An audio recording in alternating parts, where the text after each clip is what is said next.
We'll guide you through how to make a table in Notion. If you find this helpful, don't forget to like and subscribe. Start by opening your browser on your device and let it load to a fresh window where you can enter information. Once it is open, move to the search bar at the top and type the word Notion. Then press Enter so the search engine can show results related to it. From the list that appears, click the top website that looks most relevant, which should lead you to the official page of Notion. When the site loads, log in with your account or sign in if you have never made one before.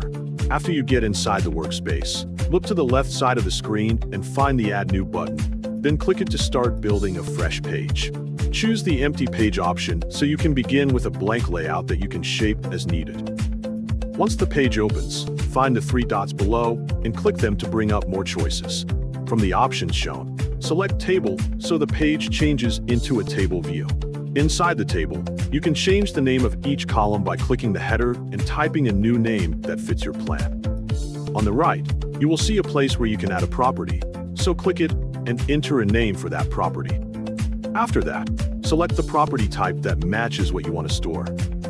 You can then add another property and set the name again, followed by choosing the property type once more. Keep adding properties as long as you need them so the table can hold all your details. If the columns feel too narrow or wide, adjust the size by clicking and dragging the line between them until it looks right. You can also rename the whole table database at the top if you want a clearer label. To add content inside the table, click the cell under the column where you want to place something and start typing. At the top of the page, you can add a cover if you want a nicer look for the page. You can change the cover by clicking the Change button and selecting a picture that fits your theme. When everything is set, finish the setup by adding a title for your table at the top of the page. This helps keep things more organized nicely.